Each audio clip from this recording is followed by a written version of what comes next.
अस्सलाम वालेकुम दोस्तों, कैसे हैं आप सब लोग। उम्मीद है आप लोग सब खैरियत से होंगे। आज हमारा अकाउंटिंग का एक बहुत बड़ा एक एलिमेंट है जो पीएनएल के अंदर statement of profit and loss account के अंदर आपको ये मैन्युफैक्चरिंग हर किसी मैन्युफैक्चरिंग कंसर्न जो कंपनीज हैं ये आपको जब पीएनएल बनाएंगे किसी भी मैन्युफैक्चरिंग कंपनी का तो ये आपको जरूर मिलेगा और उसका नाम है कॉस्ट ऑफ सेल्स या कॉस्ट ऑफ गुड्स सोल्ड। सही है ना। हम इसकी प्रैक्टिकल टर्मिनोलॉजीज और इसके कॉन्सेप्ट को देखेंगे। कॉस्ट ऑफ गुड्स सोल्ड का मतलब ये होता है कि क्या कॉस्ट लगाई है आपने अपने प्रोडक्ट को बेचने के लिए जिससे आपको सेल जनरेट हुई है। सबसे पहला element PN statement of profit and loss account के अंदर सबसे पहले क्या होता है, सेल्स होती है।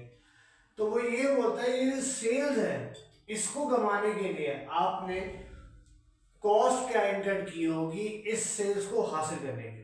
ठीक है दोस्तों, हमें बेटा हम सिर्फ अभी कॉस्ट ऑफ सेल्स के बारे में बात करेंगे। तो हमारे पास कॉस्ट ऑफ सेल्स में जो एलिमेंट्स आते हैं वो सबसे पहले आते हैं रॉ मटेरियल कंज्यूम, कि आपने कितना रॉ मटेरियल कंज्यूम किया। फिर आता है डायरेक्ट लेबर, अभी अभी पढ़ेंगे सारा, ठीक है, डायरेक्ट लेबर। फिर आता है फैक्ट्री ओवरहेड आ गया। उसके बाद जब इनको ऐड कर लिया जाता है तो आपके पास बनता है कॉस्ट ऑफ गुड मैन्युफैक्चर्ड।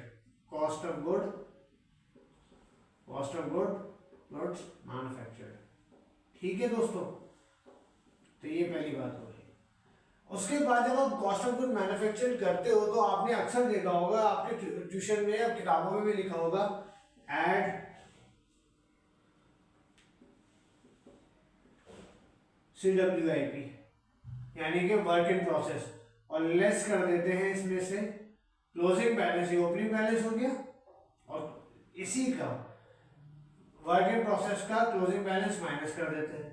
फिर आपने देखा होगा अक्सर बुक में कि ऐड करते हैं फिनिश गुड्स ओपनिंग बैलेंस और less finish good closing balance.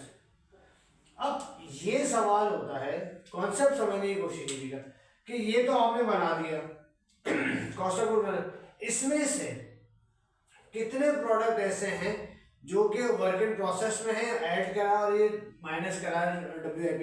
कभी सोचा है कि ये ऐड और लेस क्यों करते हैं? मैं बताता हूँ आपको इसमें। देखिए होता पता है क्या, आपने ये सारी कॉस्ट लगा दी। मुझे एक बार बताएं कि ओपनिंग बैलेंस CWIP, इसका मतलब क्या है कि इस पे अभी काम चल रहा है, और ये ओपनिंग बैलेंस को ऐड करने का मकसद ये होता है कि इस पे ये सारी कॉस्ट ऐड हो चुकी हैं, पिछले डिपार्टमेंट से आई और इस डिपार्टमेंट में सारी जाके मैन्युफैक्चरिंग कंसर्न में एक डिपार्टमेंट से दूसरी डिपार्टमेंट जाता है ना, मैन्युफैक्चर हुआ, फिर उसके बाद आपके पास ओवरहेड्स लगते हैं, फिर एक फिनिश गुड बनता है ना, सब मैन्युफैक्चरिंग हुआ, असेंबलिंग हुआ, इस तरह से चलता है ना। तो ऐड करने का मकसद ये होता है कि इस कॉस्ट ऑफ गुड मैन्युफैक्चर में ऐसे भी कोई प्रोडक्ट्स होंगे जो पिछले प्रोसेस से कंप्लीट होके इसमें आए होंगे, और ऐसे बहुत सारे प्रोडक्ट्स होंगे जो इन पे अभी काम ही नहीं हुआ होगा।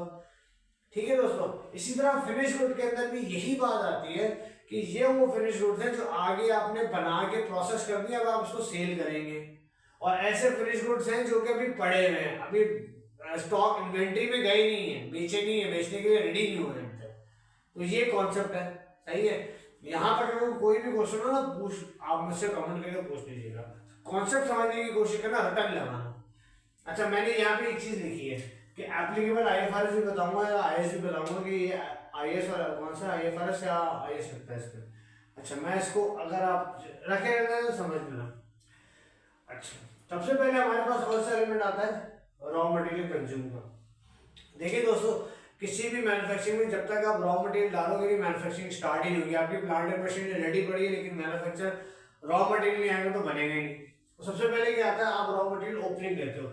ये जो ओपनिंग रॉ मटेरियल होता है, ये पिछले साल का क्लोजिंग होता है, जो हमारा एसेट होता है एक तरह से, जो हमारे बैलेंस शीट में एज एन एसेट आता है, सबको पता है। ठीक है, कोई नई बात नहीं, एसेट आता है। इसी तरह क्लोजिंग बैलेंस हमारे इस साल के अकाउंट्स का क्लोजिंग बैलेंस होता है, तो ये भी बैलेंस शीट में एसेट आता है। ये हमारे पास, अब आप मुझे बता दीजिए, मेरे पास ओपनिंग बैलेंस पिछला था, मैंने रॉ मटेरियल इतना खरीदा, मैंने इतना रॉ मटेरियल खरीदा और इन दोनों को ऐड किया, ये 9 लाख रुपए इस तरह आया है ना। ये मैंने 1 लाख रुपए मेरा पिछला स्टॉक था, और मैंने परचेज की 1.1 मिलियन की 11 लाख रुपए की, 2 लाख रुपए डिस्काउंट देना पड़ा, मुझे डिस्काउंट मिला, मुझे इनकम हुई 9 लाख रुपए की, मेरी क्या हो गई नेट परचेजेस। ठीक है दोस्तों, जब मेरी नेट परचेजेस हो गई, अब आप मुझे बताएं, सॉरी यहाँ मैंने थोड़ी सी गलती कर दी है, ये 9 लाख रुपए इसमें और ऐड पर, तो ये 8 लाख रुपए हो जाएंगे। ठीक है, और ये हो जाएगा 12 लाख। ठीक है दोस्तों, यानी कि 9 और ये 2 माइनस करेंगे 8 लाख रुपए देंगे। ठीक है ना।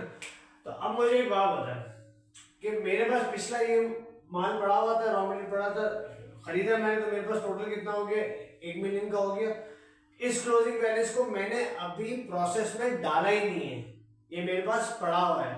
तो मैंने एक्चुअल में कंज्यूम कितना किया, एक्चुअल में कंज्यूम कितना किया मैंने 8 लाख रुपए का, यानी कि मेरे पास ये जो इसमें से 2 लाख रुपए का ऐसा स्टॉक है जो मैंने आगे प्रोसेस में भेजा ही नहीं है, यानी कि CWIP में मैंने इसको ट्रांसफर किया ही नहीं है, मतलब WIP वर्क इन प्रोसेस में मैंने इसको ट्रांसफर किया ही नहीं है। इस पे ना लेबल लगी है, ना फैक्ट्री ओवर लगा है, इसको कुछ भी नहीं लगा। कॉन्सेप्ट समझ रहे मेरी बात आप। उसके बाद जब मेरे पास ये हो गया तब मैंने 4 लाख, अच्छा ये सारे जो होते हैं ना, ये सारी चीज रॉ मटेरियल कंज्यूम में पूरा जितना है, ये IS2 के हिसाब से होता है इन्वेंट्री वाला। ठीक है, IS2 के अंदर ये पूरी टर्मिनोलॉजी भी बताई जा सकती है, वैल्यूएशन, फीफो और वेटेड एवरेज, 2 ही टेक्निक्स रह गई है वैल्यू करने के लिए इसको, इन दोनों चीजों को हम ये भी इंशाल्लाह मैं आपको बताऊंगा प्रैक्टिकली, आपको ये चीज बना। और कितनी ऐसी कॉस्ट है जो कि कितने ऐसे एम्प्लॉइज हैं आपके जिन्होंने डायरेक्टली प्रोडक्ट पे काम किया है। डायरेक्ट लेबर का मतलब होता है जिसने प्रोडक्ट पे काम किया है, जैसे जिन्होंने प्लांट एंड मशीनरी के ऊपर काम किया है। तो ये वाली जो कॉस्ट होती है ना, इसको IS 37 के हिसाब से रिकॉर्ड किया जाता है। सही है दोस्तों, तो ये मैंने आपको बता दिया, इसका ये ताल्लुक आपको अगर क्लियर हो तो मुझे बताएं कि यहाँ से कोई चीज ऐसी है। ये कॉस्ट ऑफ गुड 8 लाख रुपए का cost of goods raw material consume आ गया आपके पास, यानी कि आपने ओपनिंग भी लिया, परचेजेस भी लिया, ये मैंने WIP में भेज दिया, काम करने के लिए प्रोसेस में डाल दिया, और इसमें जो 2 लाख ऐसा जो मैंने अपने काम करने में डाला ही नहीं, तो वो ऐसे कैसे पड़ा हुआ है। तो ये हमारे पास जो हम नेक्स्ट स्टेज में नेक्स्ट साल कंज्यूम करेंगे, तो ये हमारे पास 12 लाख रुपए की क्या आ गई, प्राइम कॉस्ट आ गई। ठीक है दोस्तों, यहाँ तक क्लियर है बात, यानी कि हमने ये 2 चीजें कंप्लीट कर ली। ठीक है, अब मैं एक और चीज लेता हूँ, मैं इसको मिटा रहा हूँ। कॉन्सेप्ट समझने की कोशिश करना, तो रट्टा नहीं लगाना, क्योंकि आप फंस जाओगे। अब एक बात आती है फैक्ट्री ओवरहेड।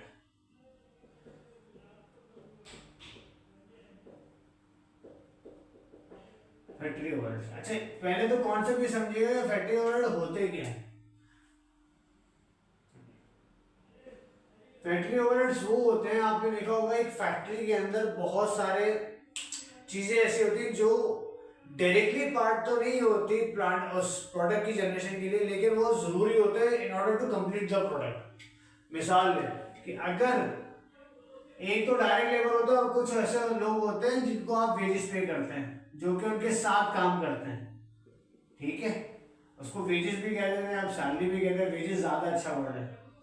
ये वो लोग हैं जो डायरेक्ट लेबर डायरेक्टली तो काम नहीं कर रहे होते, लेकिन वहां के साथ जो दूसरे काम होते हैं ना, जैसे आप फॉर एग्जाम्पल गार्ड होगी, गार्ड की सैलरी होगी, सही है, कोई और बंदे जो उस प्रोडक्ट के साथ में जो उनकी किचन में कोई काम कर रहा है, जिनको खाना प्रोवाइड कर रहा है, उनकी सैलरीज आपने ले ली है। कोई ऐसा है जो आप उनके जो टूल्स है उनको सही करके दे रहा है, उनको आप कंपनी ने हायर किया, तो सैलरीज भी आ जाती है। ठीक है दोस्तों, उसके अलावा इलेक्ट्रिसिटी है, यूटिलिटीज के भी इतने बिल हैं, यूटिलिटीज के जितने बिल होगा वो होगा आपके पास। अगर आपके पास रेंट आता है उस प्रीमिसेस का, वो कंसिडर होता है आपके पास, रेंट आएगा आपके पास। डेप्रिसिएशन हो गया, प्लांट एंड मशीनरी का डेप्रिसिएशन हो गया। लेकिन इसमें ये याद रखिएगा कि प्लांट एंड मशीनरी का डेप्रिसिएशन हो, बिल्डिंग का भी आ सकता है, क्योंकि फैक्ट्री की बिल्डिंग की डेप्रिशिएट होता है, कोई ऐसी क्रॉक फर्नीचर फिक्चर या इक्विपमेंट जो कि स्पेसिफिकली यूज हुई है उस फैक्ट्री के अंदर, तो वो भी कंसिडर होती है। ठीक है, इसके अलावा आपके पास ट्रांसपोर्टेशन की कॉस्ट आती है। आप जब माल ट्रांसपोर्ट करते हो, माल को आप रॉ मटेरियल को आप अपने गुड्स को ट्रांसपोर्ट करके इधर अपने फैक्ट्री ओवरहेड लेके आ रहे हो, उसको भी कंसिडर करेंगे। इसके अलावा और भी बहुत सारी चीजें, repair and maintenance, repair and maintenance हो गई,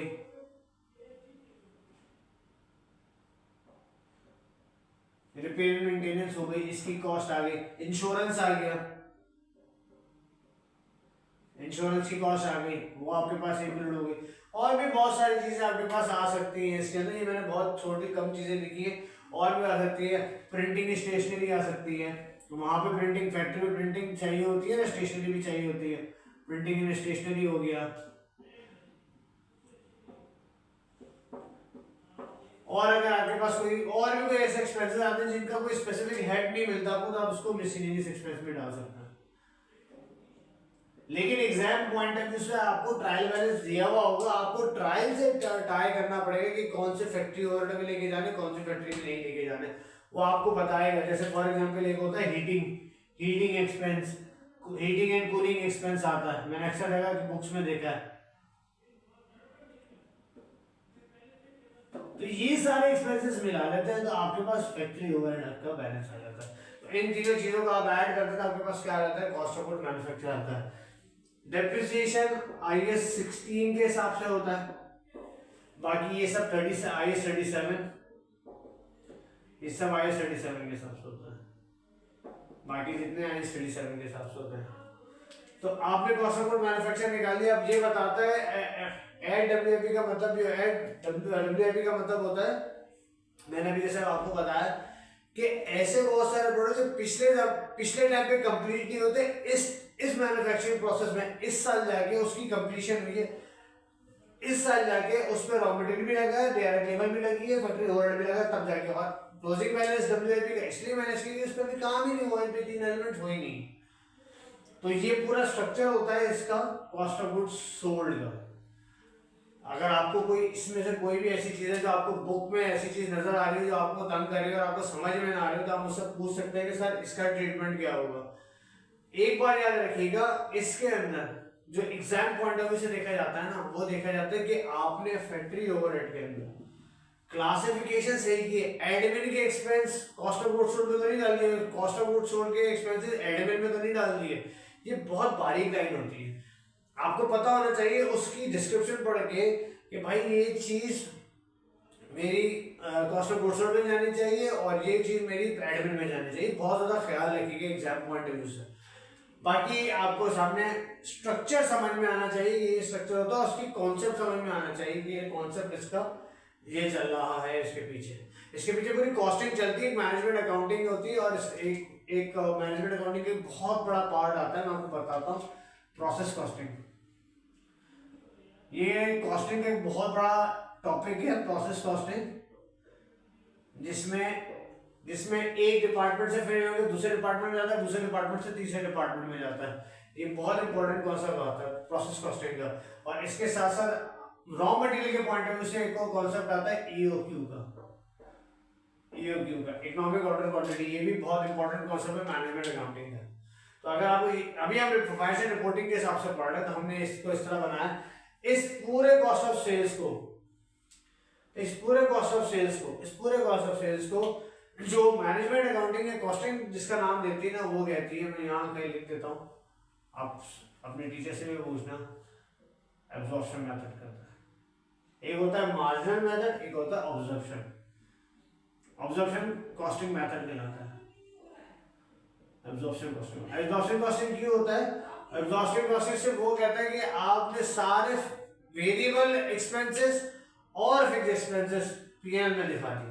मार्जिनल कॉस्टिंग ये वो कहता है कि सब आप वेरिएबल कॉस्टिंग दिखाएंगे, फिक्स्ड एसेट्स की डिप्रिसिएशन वगैरह ये कॉस्ट ऑफ सेल्स का पार्ट नहीं होगा। ठीक है दोस्त, ये मैंने थोड़ी सी एडिशनल इन्फॉर्मेशन देने की आपको बताया कि अगर कभी आपसे कोई चीज सवाल आ जाए एग्जाम में तो आप बता सके कि ये पूरा मेथड जो है एब्जॉर्प्शन कॉस्टिंग है। तो आपका अगर कोई भी सवाल हो आप मुझसे इंटरेस्ट रह सकते हैं, पूछ सकते हैं इस चीज के बारे में। प्रैक्टिकली देखना चाहिए, कॉन्सेप्ट समझना, रट्टा नहीं लगाना दोस्तों से। अपना बहुत ज्यादा ख्याल रखिएगा। अस्सलाम वालेकुम।